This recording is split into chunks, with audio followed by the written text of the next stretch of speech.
Hello, everyone, and welcome to this Energy Quick Chat where we rub minds with stakeholders and players in the energy market. Now, oil prices rallied to their highest since November 2022 this week as expectations of tight crude supply gained momentum.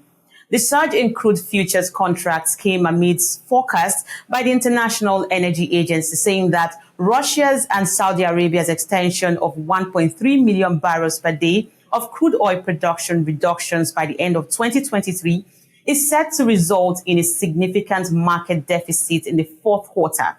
Meanwhile, the Organization of the Petroleum Exporting Countries on Tuesday maintained forecasts for robust growth in global oil demand in 2023 and 2024 and a supply shortfall of more than 3 million barrels a day for the next quarter. I have here joining me Julien Mathonniere, oil markets economist at Energy Intelligence. It's good to see you today again. A very good day to you, Justina. Glad to be here. Thank you for having me. Yeah. Now, Julien, as at the time of this conversation, Brent crude futures were trading around $92 a barrel, while the U.S. West Texas Intermediate crude was at $89, around $88, $89.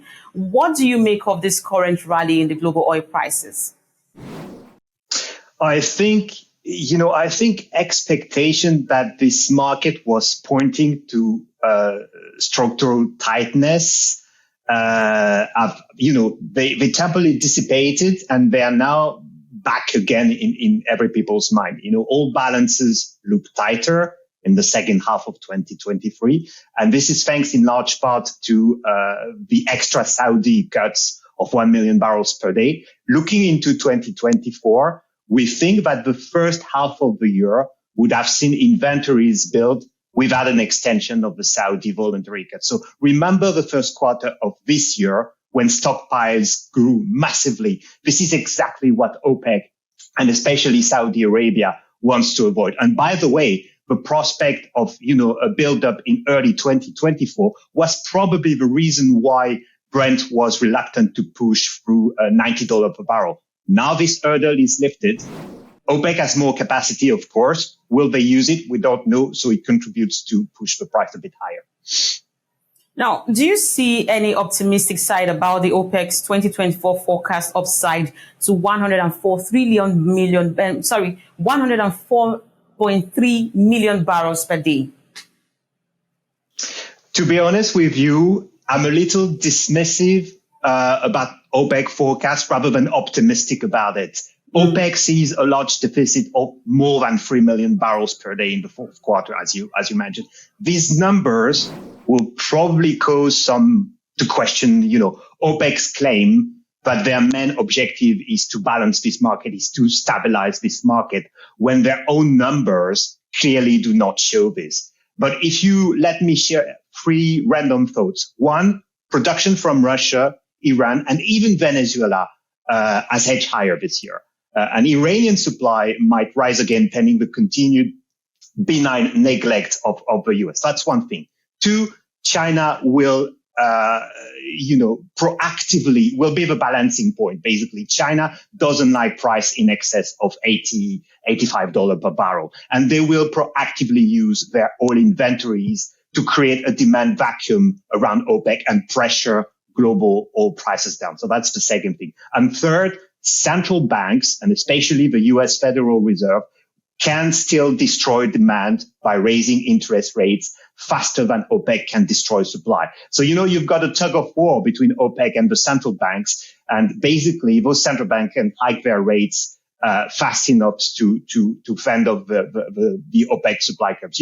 Making money more expensive can ultimately force producers to discount their prices at some point if demand is being lost too fast. If prices continue to go up and they lose their revenue, then maybe at some point they will have to discuss.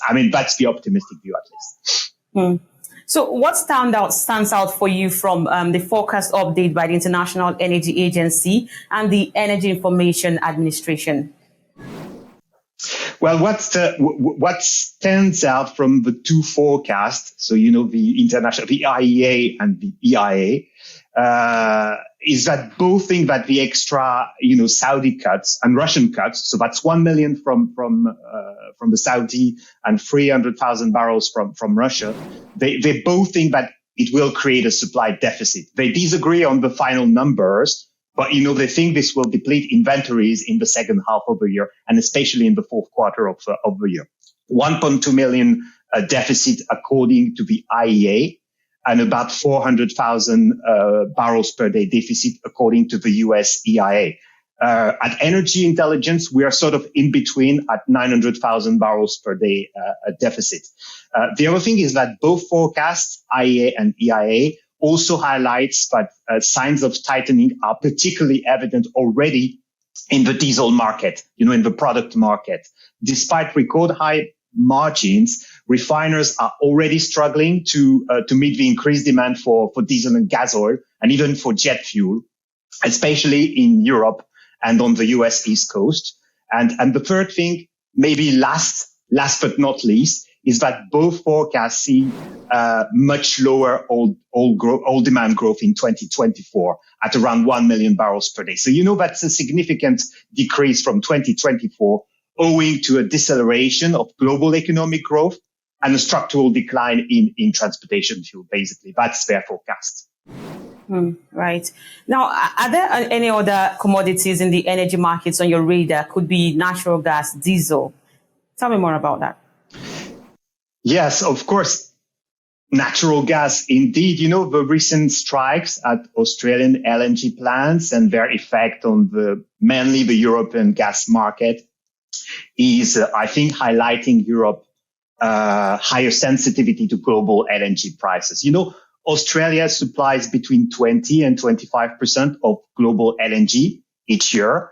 And the strikes were expected to affect about 10% of global LNG export. So, the TTF price in Europe, which is the main benchmark gas price, hub gas price, is a bit edgy, and it reflects Europe increasing dependency on global LNG. In 2023,